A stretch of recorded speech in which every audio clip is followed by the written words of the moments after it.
teach at Murray Elementary School. This is my 30th year of teaching, and I am a National Board Certified teacher. I'm an early childhood generalist. This year I'm teaching in the library. I'm doing literacy, and I also teach theater. It's a really fun job, and I get to see every kid in the building, which is fun and sort of hard, and I'm having trouble learning all of their names, I must say. I'm the president of the new National Board Network for Kentucky, and excited about that and what kinds of things we'll accomplish there. So it's nice to meet you all, and excited that you're interested in National Board Certification.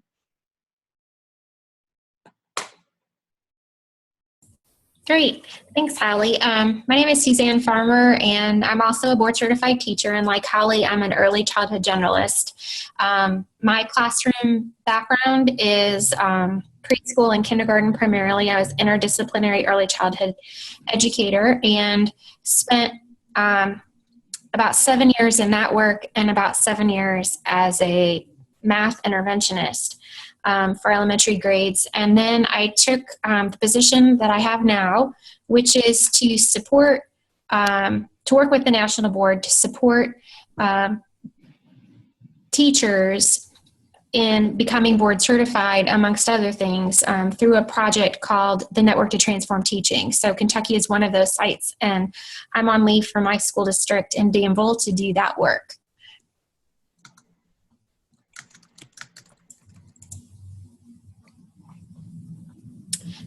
While we're on this webinar, towards the end, we're happy to adapt for any questions that people have, and we'll also be looking at the website live.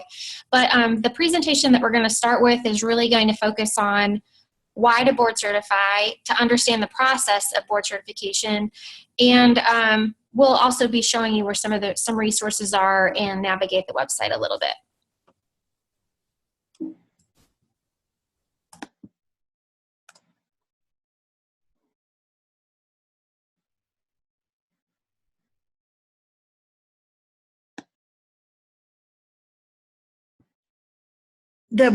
We're really big believers in National Board Certification. It is a voluntary process, but 81% of Americans feel that teachers should be national board certified, which I thought was really interesting. The process itself is rigorous. I mean, we're not going to tell you it's easy. It's not easy, but as you know, things that are valuable require some investment of energy and time and thought, and that's what you get with National Board Certification. But the beautiful thing I think about National Board Certification is that it's relevant. It is not something that you just study for to get. It is something that you immerse yourself in, that you dive deeper into all the time that you're doing it, and even beyond that, because you're looking at standards that match what you're doing, not the Kentucky core standards, but just the standards for good teaching. And so you're looking at those standards, and just those help you be a better teacher. It's a lot of things that you are already doing, but it is also things that you could do to be better. So, and all of the time you're doing that, you're now applying it to your classroom. All of the work that you do for National Board Certification comes directly from your work in your classroom. So it's every single second of it is relevant to what you're doing with your students right now. And that's, to me, the most wonderful part of National Board Certification. So it really is a worthwhile adventure. It really changes you as a teacher. One of the questions that you always have to ask during National Board Certification is, thinking and asking yourself, what impact does this have on the students that I'm teaching? What is the impact? And it really becomes just part of who you are. And the new kind of measuring stick for anything you do, even beyond national board certification, is really looking at impact on student learning. And that can make all the difference in your classroom.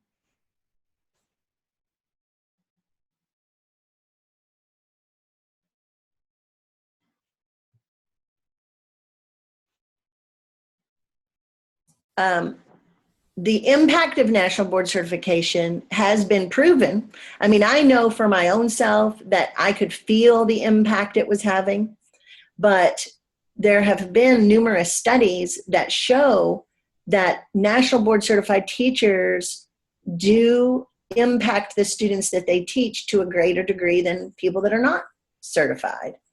And research has also shown that that impact is even greater working with low-income students and minority students. So becoming a national board certified teacher is good for you. It's good for your students. It's good for your school. It's good for Kentucky. I mean, it makes an impact all the way around. And, you know, it's exciting work. And this work is becoming part of the dialogue for the Kentucky Department of Education. It's becoming part of new programs that are being developed in the universities as part of master's programs. It's becoming part of dialogue in just good, strong professional development within schools. So, you know, it's kind of like catching a wave right now, because national board certification is something that is catching on in Kentucky. And I think it's really a wonderful opportunity to be a part of that.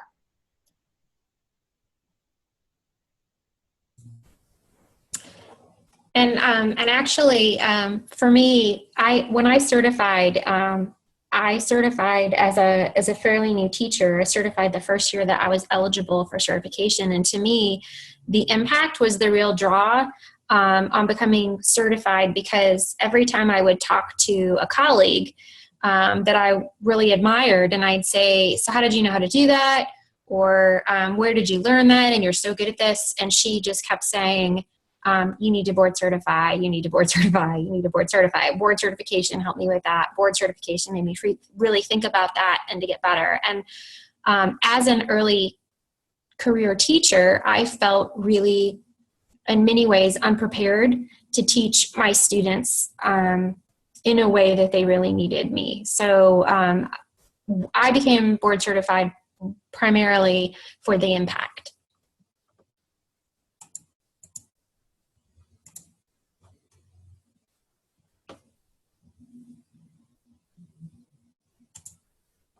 Oops.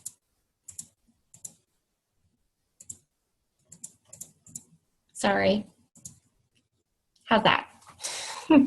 There we go. That looks great. Sorry. Oh, that's okay. You know, national board certification is so valuable just for your professional development, but it's also economical. You know, let's face it, teaching isn't the largest income around. So I think it really behooves you to get to like your rank 1 status as early as you can in your career, because then you have that much longer to make the additional money that comes with the rank change. So to me, national board certification is a no-brainer for economic value. You know, you think, oh man, I have to lay out the money to do it right now. But oh my goodness, when you compare that to another degree to get your rank 1, it's night and day. I mean, it's amazingly cost efficient.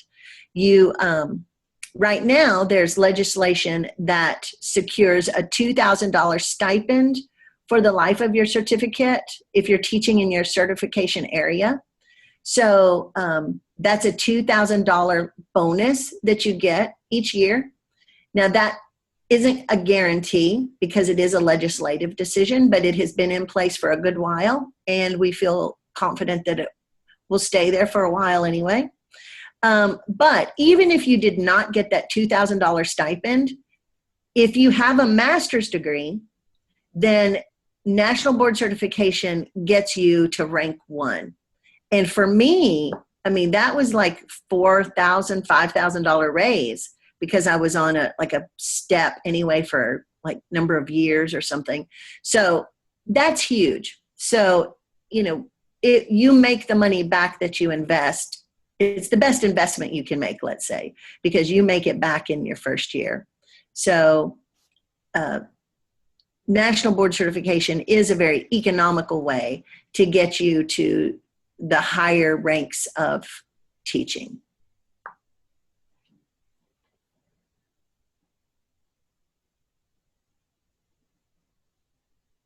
Then leadership opportunities. For me, as I've gone through my teaching career, in the early years, you're just kind of trying to figure it all out. And then I can't remember what year it was when I certified exactly. And I can't remember how far along I was. I'd have to do the math. But it was long enough ago that I have recertified. So 12 years ago or so. So I was mid-career when I did national board certification. I'm kind of coming on to the end of my teaching career probably, but it has been something that at that point in my career, it gave me the boost that I needed to push me into some different realms. I was ready to step into some leadership opportunities. And I feel like those little letters at the end of my name added credibility to my name as a teacher. It differentiated me. It set me apart just a little bit. Not that that's why you want to do national board certification, but let's face it, when you're in a pool of a lot of people, it is something, it's like a measuring stick that people can use to say, oh, well, she's national board certified. She obviously is a good enough teacher that she can be a national board certified teacher. So it's kind of a vetting thing for some groups that do have different opportunities. And I think a lot of people look to national board certified teachers because they do know that they have been vetted and have, obtained that certification that shows that they were able to demonstrate those high standards that national board certification measures. In 2014, I was the Kentucky Teacher of the Year, and I really feel like one of the best credentials that I had in that competition, if you want to call it that, was that I was a national board certified teacher. For one thing, it just adds confidence that you know what you're talking about. I think sometimes we second guess ourselves and think, oh, well, everybody knows more than me. But, sometimes we feel like every year is our first year of teaching. It's like, oh, when am I ever going to learn? But when you become national board certified, it just adds a little bit of, confidence to your voice. So now when I speak and I know that I am a national board certified teacher, it proves even to myself that I know what I'm talking about. And I think that's really important. It also gives you credibility with other teachers, and that helps you in leading groups and teams and those kinds of voice. And just a lot of opportunities now, and there's several things that I've applied for. It has a little box, are you a national board certified teacher? So more and more outside agencies and groups are kind of looking to national board certification as a way to vet, high quality teachers. So I think it really does open a lot of leadership doors for you. I would agree with Holly, absolutely. And I like your points around giving you the confidence to speak about your practice. And I think that because through the national board process, teachers are forced to very specifically, clearly and concisely articulate their practice and cite evidence of their impact with students. Going through the process of board certification not just gives you the confidence, but it gives you the language, the professional language to talk with other professional educators about your instruction and then in turn your leadership. In Kentucky, we have I call it new. It's about, I guess, a year old now, a Kentucky Teacher Leadership Framework. And to me, teachers obviously can lead in any of these spheres, and one is no more important than the other, and they can lead in multiple spheres. But to me, this idea of becoming board certified not only improves your ability to lead from the classroom and really forces you to collaborate and consider a lot of these other spheres, but it's a whole lot about this leading to professionalized teaching. And this is one of the things that board certification aims to, the National Board for Professional Teaching Standards is really aiming to do, is to professionalize the teaching profession so that teachers are respected in the way that they should be to make decisions for their students. And by becoming, by having this national criteria and set of standards and agreeing to that, that's something that we can do to help lift our profession.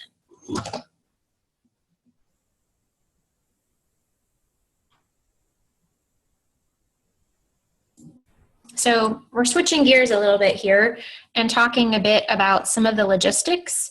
In order to be eligible for board certification, you have to have a bachelor's degree, with the exception some career and technical ed teachers don't have to have that.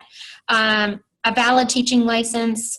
If you're going towards a school counselor board certification, you need 3 years experience as a school counselor, or most people are doing the teaching, so 3 years of classroom experience teaching. World language candidates have an additional assessment requirement too.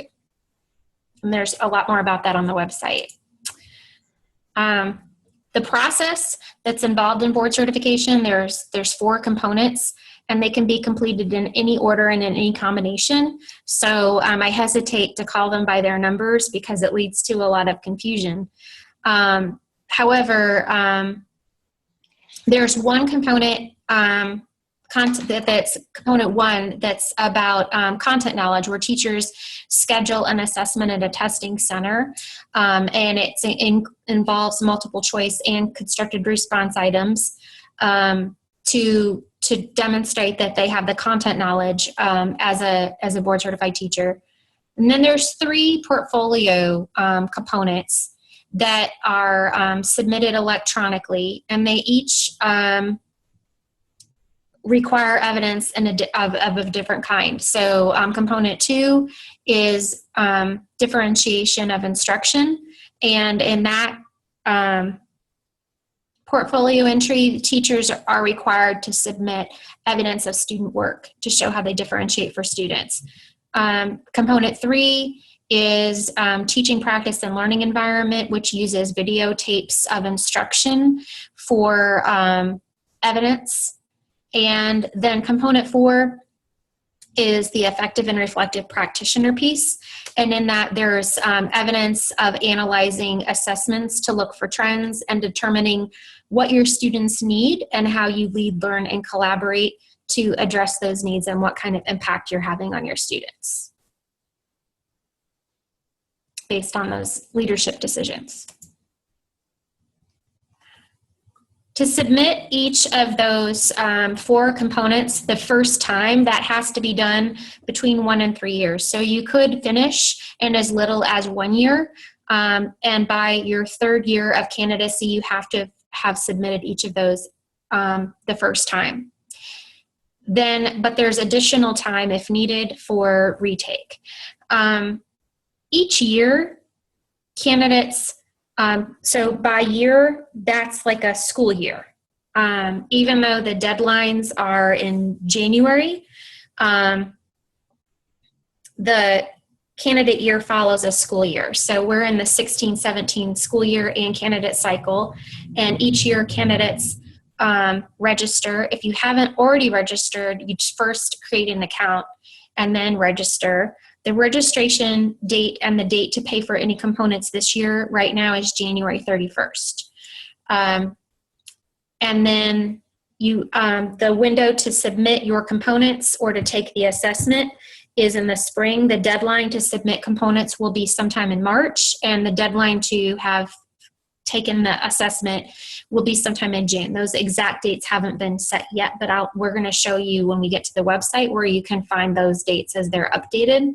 And they'll also contact you if you've already created an account or purchased any components. And then scores are released every year by December 31st.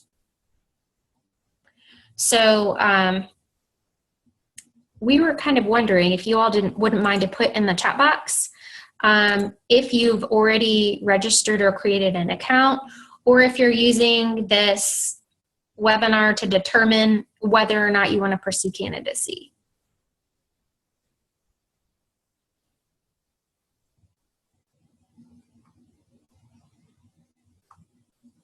While you all are typing in some responses, I'm going to also explain for a minute. So people often ask about,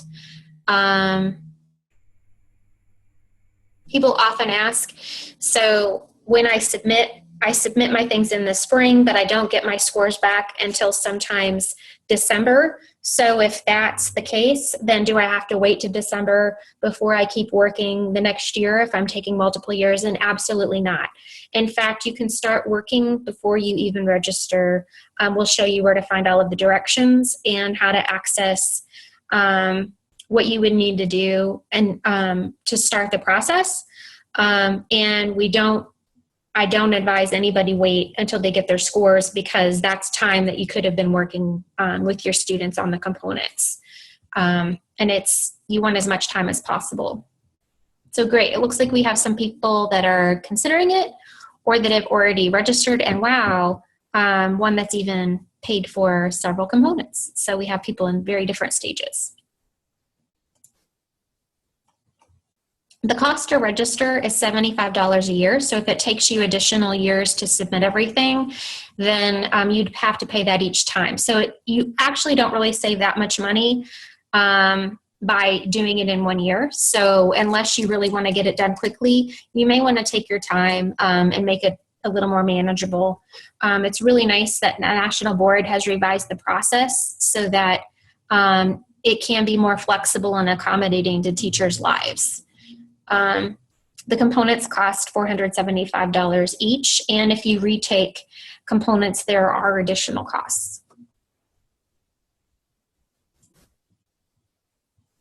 All right, so we'll show you this on the website, but when you are getting started, you'll want to first create an account if you haven't already, because that's one of the ways that the National Board will communicate with you, and that doesn't cost anything.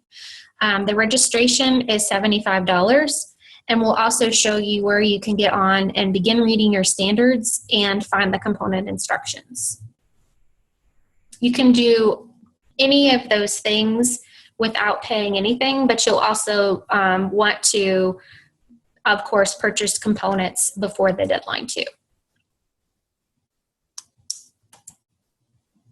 One thing that I wanted to make sure that people know about is that there is a legislative statute, KRS 161.131, that has a legislative goal that by the year 2020, every school in Kentucky will have at least one board-certified teacher.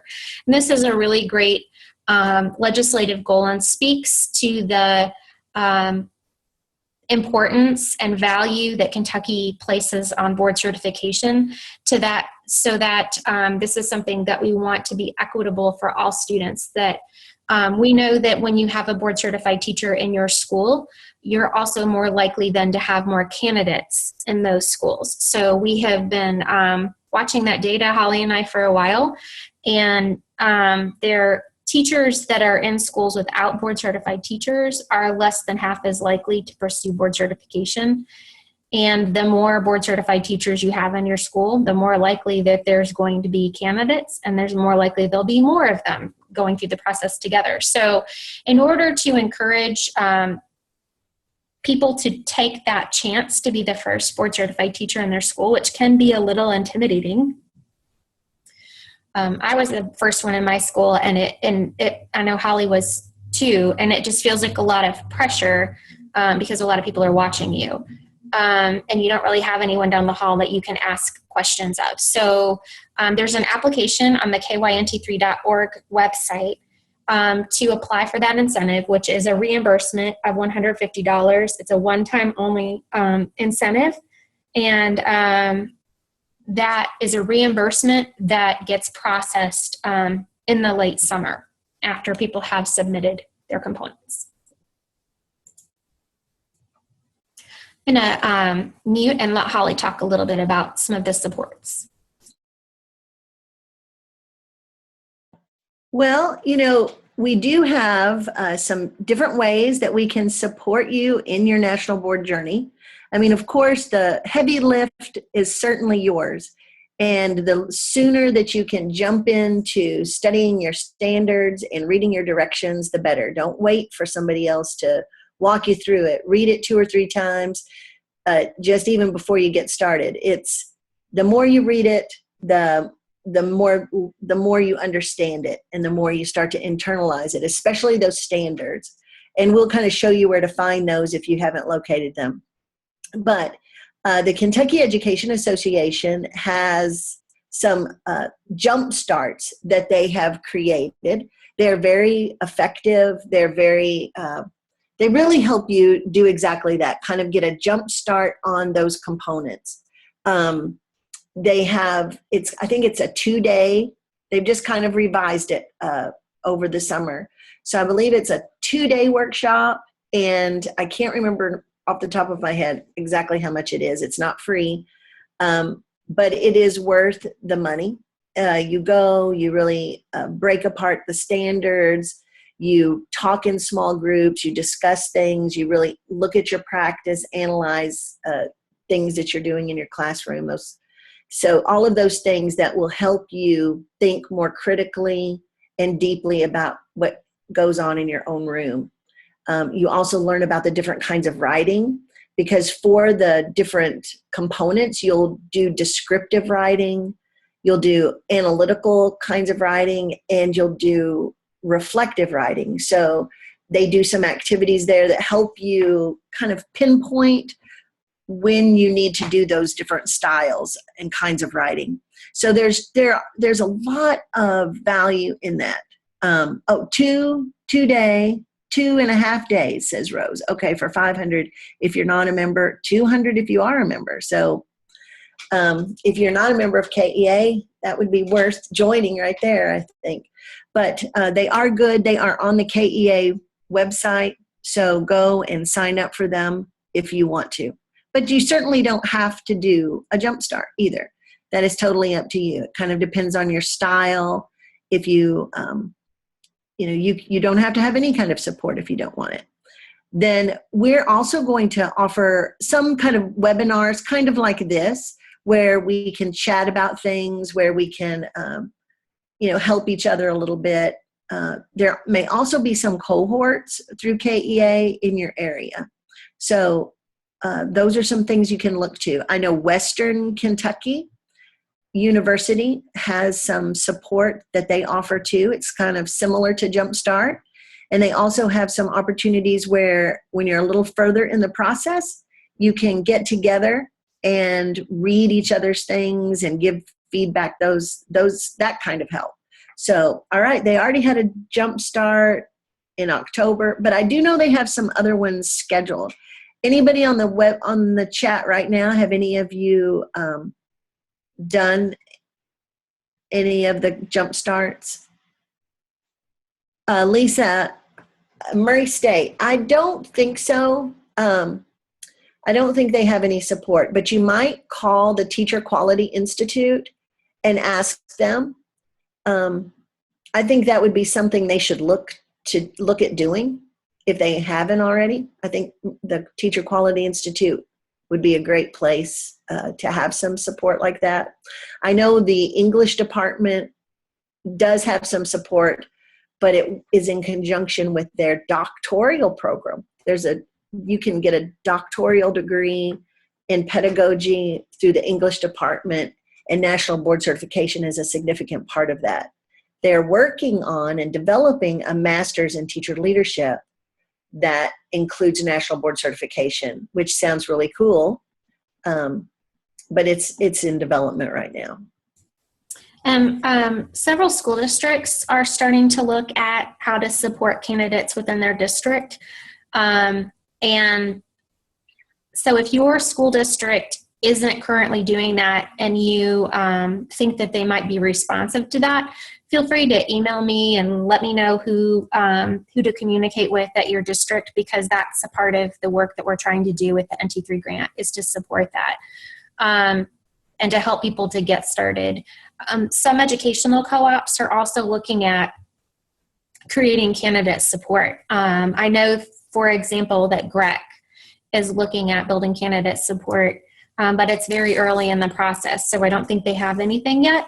One of the things that I should mention is that when you go into your account to create your account, or if you have already created your account, you are going to want to check your agreements that are a part of when you create your account, because there is an agreement about sharing your information with third parties. And if you share your information with third parties, then that's people like me and Holly, so that we can send you emails about upcoming webinars, or if there's a school district that is offering support, we can let them know who the candidates are in their district so that they can communicate with you to say, you know, hey, we're about to do this like writing Saturdays. If you want to come and get some feedback on your components, you know, we'll provide readers and that sort of thing. So that's how KEA also communicates with people about their opportunities. And I believe Western has access to that information there as well. So, so make sure that your account is set for third parties if you're interested in having help. And I don't know everyone that's on the webinar, but if you're in Western Kentucky, we do have a cohort that's meeting every third Sunday at the KEA office in Paducah, and you don't have to be a member, and it's free. So if you would like more information about that, just email me. Yes, Rose. Yeah, Fayette County is doing some really great support in districts. So they are one of the districts that's doing a lot there. So you're lucky to be in Fayette this year.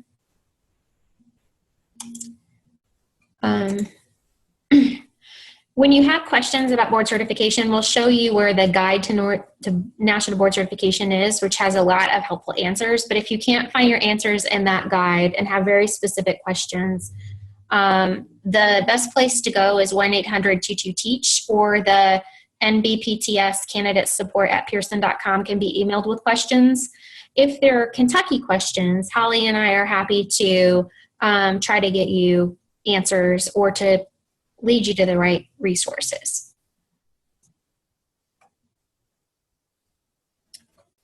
And we were planning on moving now to the website so that we can navigate and show you where some things are.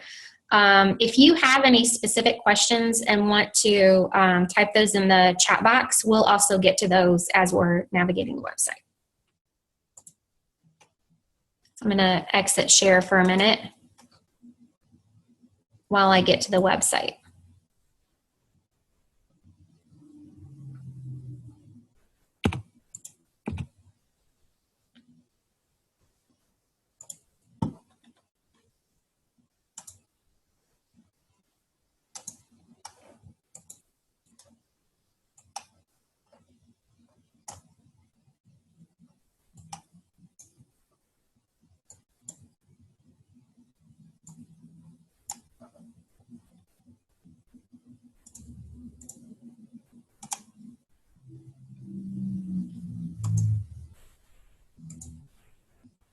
All right, can you all see? Okay, Holly, can you see that? Okay. Yes. Great. So if you haven't already visited the boardcertifiedteachers.org website, there are, if you want to create an account, you just go to this Get Started button here. And it has this map of the process overview to help you determine the process, which is very similar to what we were talking about in our timelines. And when you're ready to register, it has, you can go to this Apply Now button or sign in if you've already started an account to do your application. Or just hit the Apply Now button if you're ready to get started.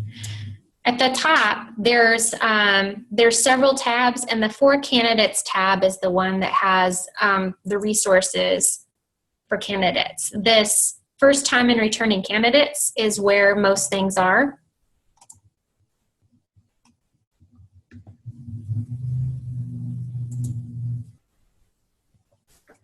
And when I was talking about the Guide to National Board Certification, that's on this page with these resources.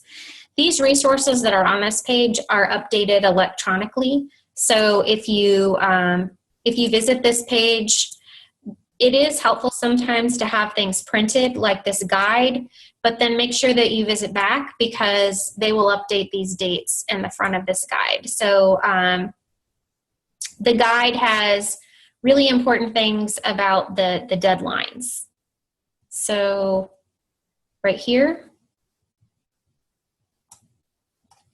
it has the deadlines for registration and for portfolio submission and for the testing and the test release. And it'll update these as the specific dates are set. There's also other information in here about scoring and how to create accounts. It actually walks you through screenshots if you want to see that later, and talks a little bit about the components and some of those other aspects. If you're not sure what certification area to choose, some people actually are in positions where they might qualify for more than one. I think somebody was saying on the call that they do, was it special ed? Yes.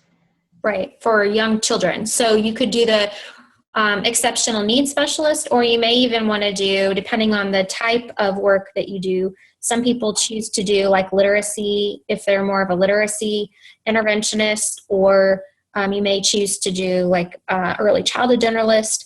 You have a lot of options. When you choose your certificate area, this Choosing the Right Certificate Area document can help you to determine which one feels like the best fit.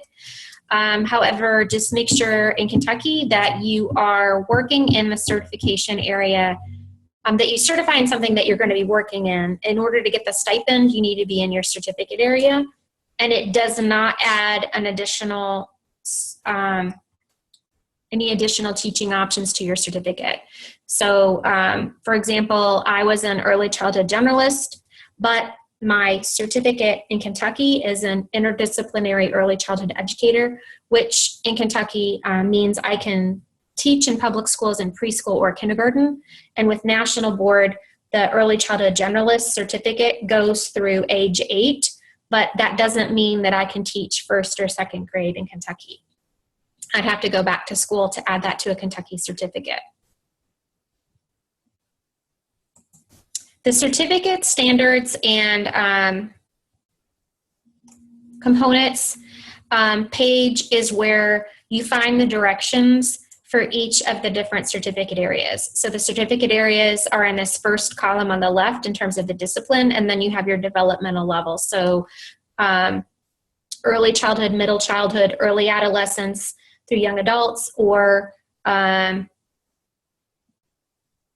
early adolescent.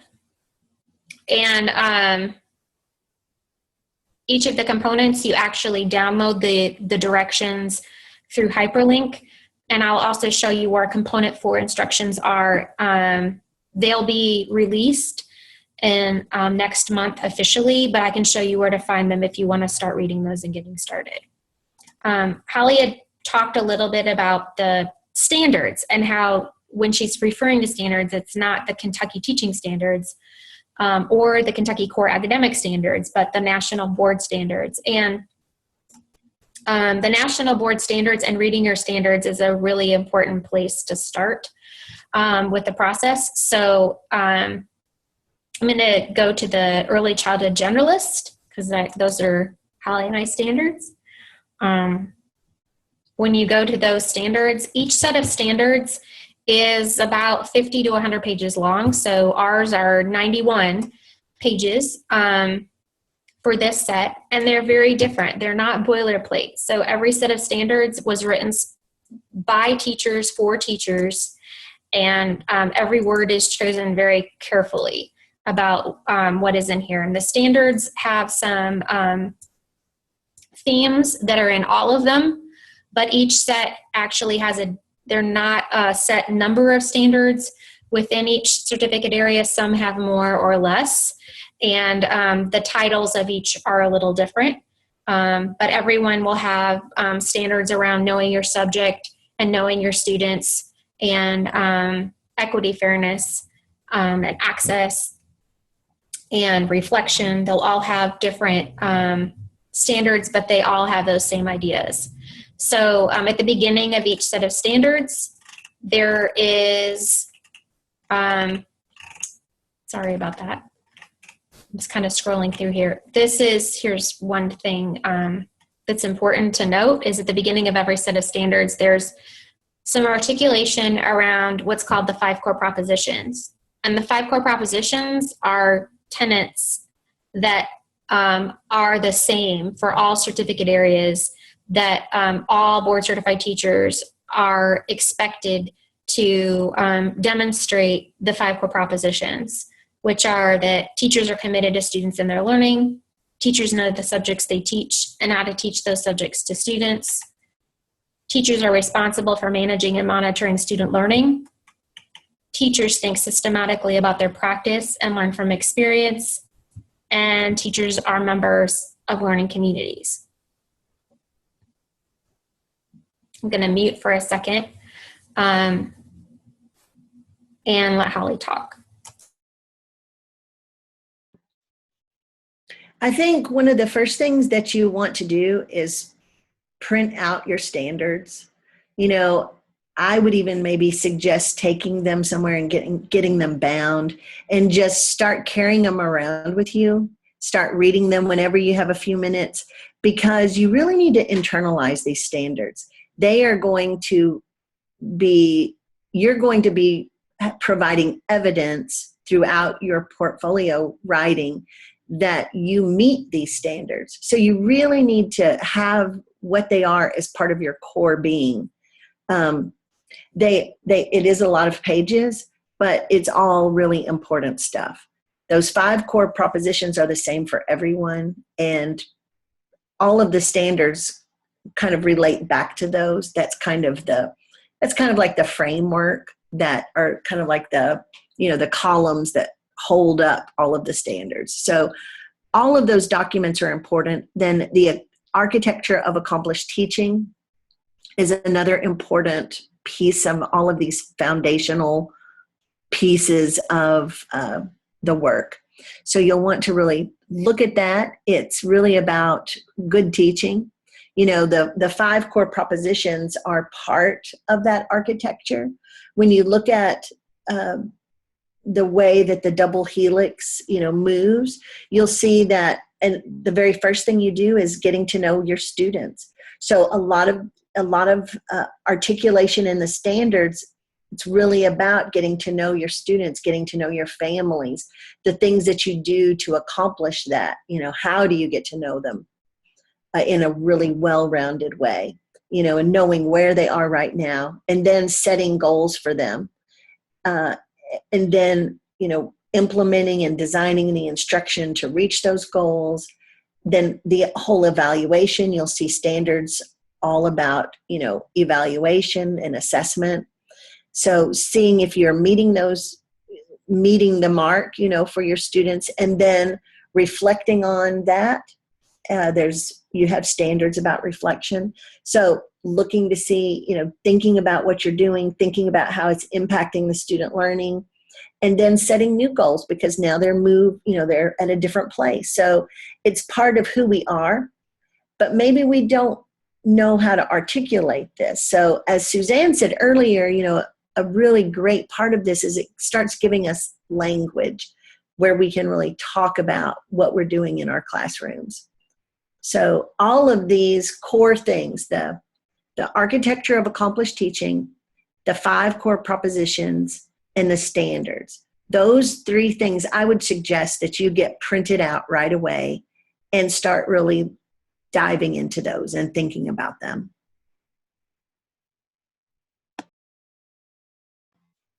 Would you agree with that? Absolutely. And the standards and the 5 core props are at the front of everyone's standards. I'm sorry, the 5 core props and the architecture of accomplished teaching are at the front of everyone's standards document. There's a preface to each that has some common information, and then, like, for example, on the early childhood standards, the standards themselves actually start on page 18. So one of the things that I really like about the standards is that there's a wide margin. So there's an opportunity here to do a lot of writing. And one of the things that I think is a common practice across anyone who does candidate support is to encourage candidates to read these standards back and forth, like Holly is saying, but to also really interact with them. So as you're reading them, to highlight and to take notes. So you may want to do colored highlighting. So if it's something that you feel like you do it great right now and you can exactly say how you're doing it with your students, maybe highlight it green and then write in the margins about how you know you do that, or examples of what you do that are similar to what they're identifying or describing in the standards. Maybe in yellow if you think you do it, but you're not really sure how you do it and you want to keep thinking about what would that evidence look like, or maybe you're not doing it as well as you think because you can't think of examples. And maybe pink if it's something that you know that you could be doing this better and you really want to think about how to improve your practice. Maybe blue if it's, I don't know enough about this. I'm not really sure how to improve my practice. And maybe I could look for a resource, including other people that I know already do this well. Who could I learn from? The best resources that I had when I went through board certification were other teachers. And making those notes in the margins, those will be your evidence or your professional growth plan through the process, so that you have this mapped out in terms of how you want to improve and what you're already doing well. One thing that you'll find as you start looking at the different components of National Board Certification, there were 4 different ones that Suzanne had on a PowerPoint earlier. You'll see that the different components focus on different standards. So you'll just want to make note of that. That might even help you when you go through the standards. You might kind of notice which standards are your strongest, and that if you haven't chosen components yet, you might choose a component where you feel that you're meeting lots of those standards already. I know choosing the components is kind of hard sometimes, like which one do you start with? And there really isn't any kind of formula. It really depends on you. And we can kind of talk through some of those things if you'd like to, about how might you decide. But there's really not a right or wrong answer. It kind of depends on your time and what you're doing this year and just kind of where you are. So I think the best place to start is to really look at the standards. You can even do that before you choose your components. So before I open I chose component 2 instructions just as an example, and the component 2, 3, and 4 directions are all in a zip drive. And sometimes people aren't sure which of these files to choose to really look at the directions. There are these National Board General Portfolio Directions, which are very important to look at and helpful for all portfolio entries. Those are some guidance around how to maybe videotape your students, and some guidance around the submission of portfolio entries in general that are true for all certificate areas and for all of the portfolio entries. It's a helpful resource, but to really get to the instructions of a specific component for a specific certification area, you're going to be looking for the PDF file that has the name of the certificate area. So this would be ECGen, and the name of the component, so component 2. And when I download that file, I will show you where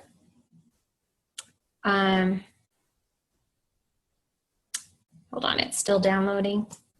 Okay. Can you all see this? I'm over here. Or do I need to finish or change my sharing? Can you see that, Holly? The PDF of the directions? No, I just see gray. I don't know if anybody else can. I just see a gray, like gray striped screen. Okay, hold on. Let me try the sharing again. Okay. All right, so these early childhood generalist directions for component 2, you see those now? Yeah. Okay. So when you're in here,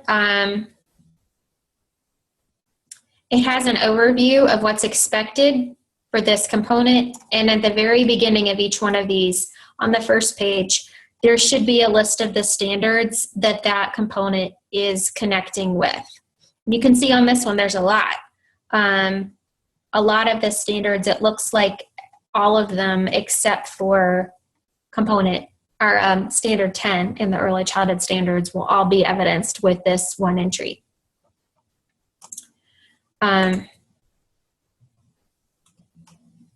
So these directions, another thing that people want to know about the directions themselves is it has an example like, what do I need to submit? What do I need to do? And what do I need to submit?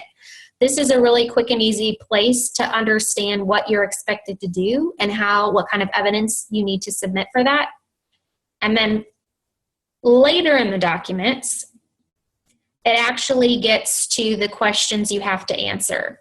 So when it gives you an overview of what to include in your written commentary, and it has these sections with the suggested page lengths, everything in italics are questions that you'll need to answer as part of your commentary. So it's very specific and lays out exactly the questions that you need to answer. And the questions for each component fit on 2 pages. So they usually are a 2-page list of italicized questions that are in these 4 sections each time, where you start with your instructional context, and then you do some analysis, and then some planning, some analysis, and then some reflection is typically the format that these written components will go through. Was there anything else on this one, Holly, that you wanted me to show as an example, or do you want me to close that out? I think that's good. I think when you get into it a little bit more, it will make more sense. And like the suggested page length and those kinds of things, those things are important. And it is important to answer every question. And I wouldn't even start until I'd read the directions, all of them for your component 2 or 3 times before you really even start to think about what you're going to do. Because every time you read the directions, it kind of, I don't know, reveals another layer of thought for you. So just don't rush into deciding.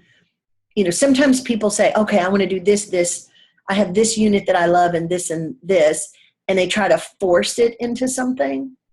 I would try to be a little more organic about it than that. I would read the directions thoroughly 2 or 3 times. And I really don't feel like you have to contrive anything because, in the differentiation one, it's about reading and writing. You do that all the time. So just think in terms of like, what's your next thing that you're doing? Different certificate areas have a little bit different, maybe it's 2 pieces that come from a 3-week unit or something like that. So you need to kind of be mindful of those things, look at all of those, specific things closely, but don't try to force fit something or go back into your old stuff and pull something and try to make it fit. I think the real learning is when you're really doing it and thinking about it at the same time, not trying to force fit something. I would agree in terms of my own personal experience and my experience mentoring candidates. I've often, people ask me a lot of times, like, do you think I'm ready for board certification? And, the answer really is, if you're ready to look at yourself honestly in the mirror, warts and all, and make some changes, then you're ready for board certification. I think that the people that I have found, including when I've been frustrated myself or feeling like it's not working when I was a candidate, I was overthinking it or trying to overplan or, just really forgetting to listen to what my students need and to adjust accordingly. Trying to think about, to plan it so far ahead that there wasn't this opportunity for students to really guide the learning and for me to listen to what they needed or to follow their interest. So I think Holly's giving some really great advice about keeping it really organic. I did want to show you all, in case you were interested, because I get a lot of questions about the component 4 directions, about where to find those. So on the website, if you go to home,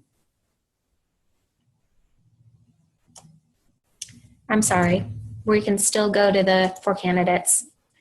Where it says field tests on the left, you're going to choose field tests. And then when you scroll down, you'll see component 4, effective and reflective practitioner. When you open that up, it actually has the portfolio instructions and scoring rubrics here.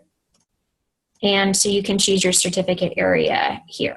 Now, not all of the certificate areas were field tested, so you won't find all of them here. For example, there's an early childhood generalist, but not a middle childhood generalist. But you can use these directions as guidance as to what that will look like.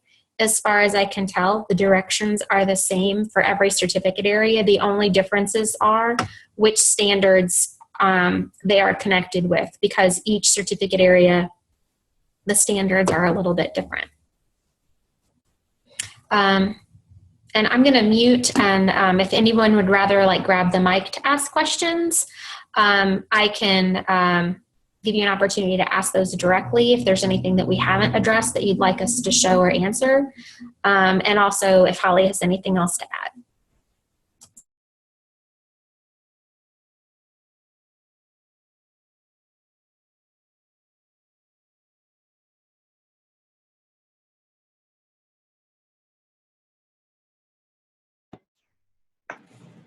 So don't be shy. Let's hear your questions.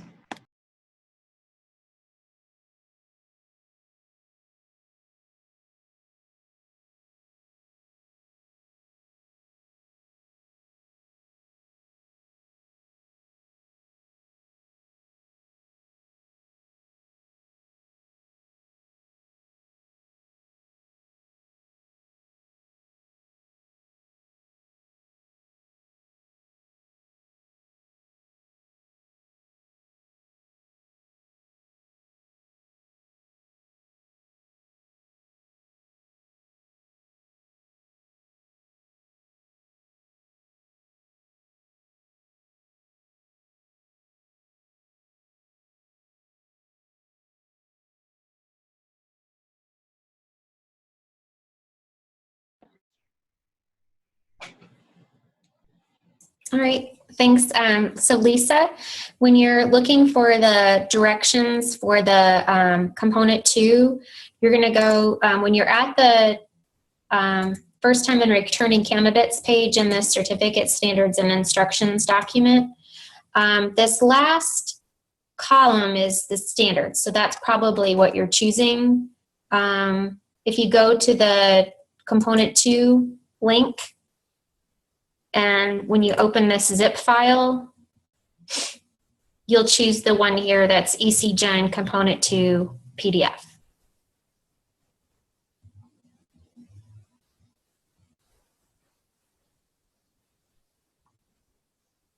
I think that's a pretty, that zip file is kind of confusing.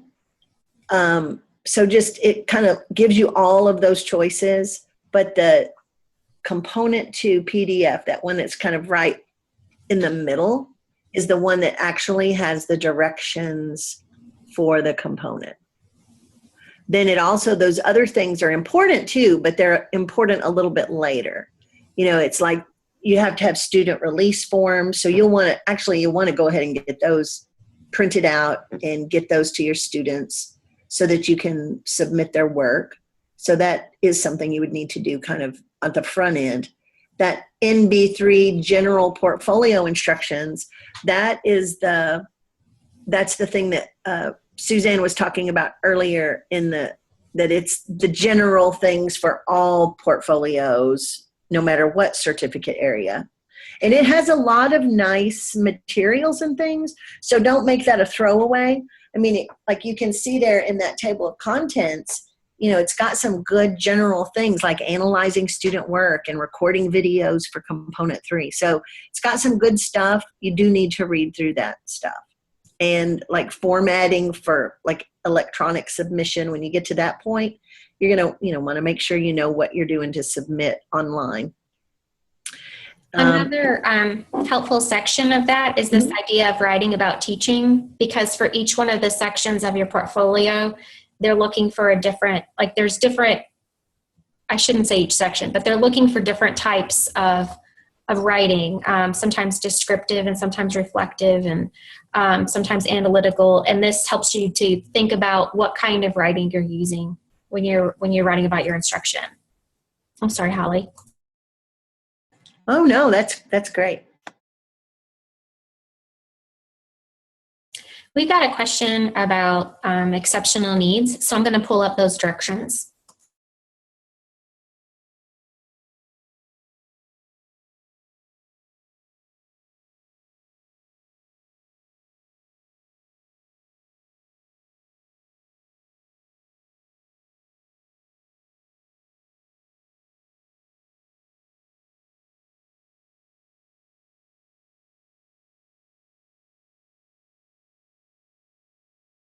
One thing that I know about the exceptional needs that's a little different than the other certificate areas is that it's one, for component 2, you're only looking at instruction with one student. It's really a case study of one child, and most certificate areas are 2 children, with the exception of library media specialists and school counselors that do a small group for component 2. So there was a question about a unit rather than lesson plans. And Rose, I think I know what you're really getting at here, which is that so much of instruction when you're dealing with students with exceptional needs is really a day-by-day lesson planning to be really responsive to the needs of that student. I'm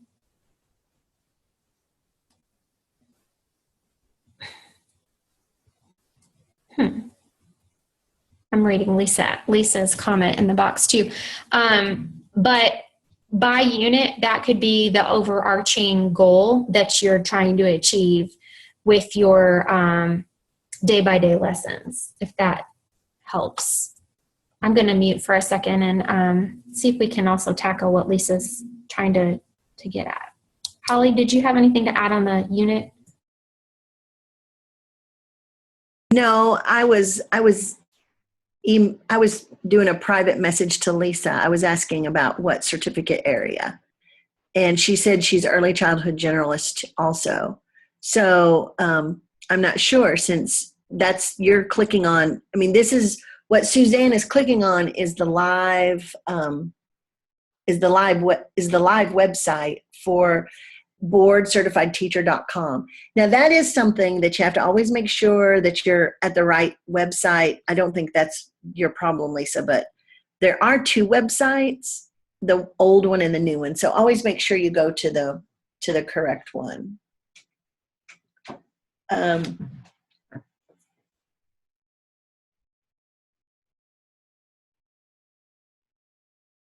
So since if you have, try again, Lisa, and it's 91 pages, and you're clicking on the one that says component, like a component 2.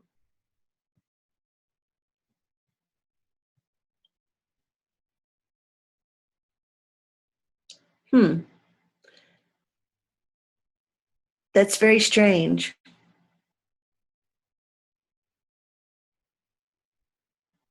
So you're at this very same website that Suzanne is at. I don't know. I wonder if it's somehow your computer. If you want to come to my school or something, we could pull it up on that, like the one at school, my school.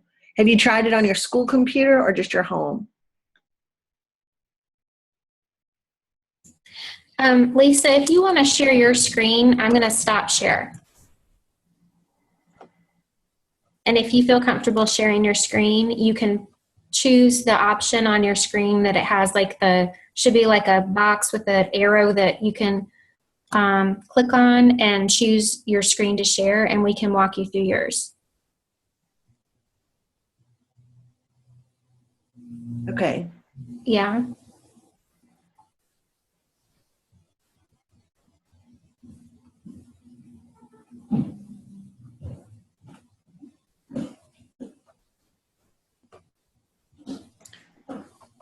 So go ahead and click on component 2 and let it open, and let's see what we're seeing.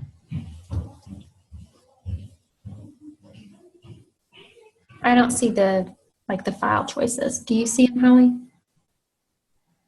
Oh, wait. Yeah, I saw it coming up, the zip drive at the bottom. Okay.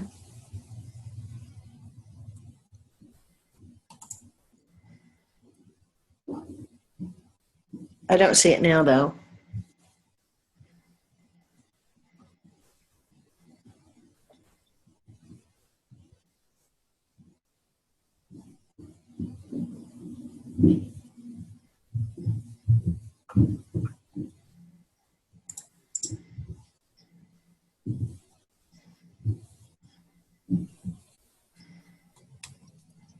Why is it showing that gray screen? Why was yours doing that earlier, Suzanne? How'd you fix that? It was because I was choosing so Lisa, if you do stop share for a second, and when you share, choose to share your monitor or your desktop rather than that website. And that way we'll be able to see if there's a pop-up. We'll be able to see exactly what you're looking at.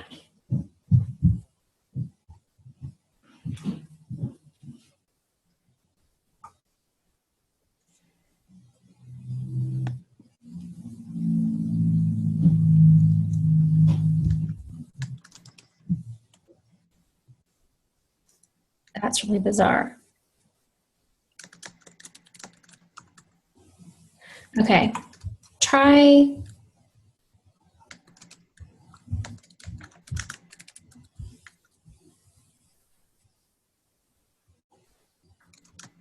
going back a second.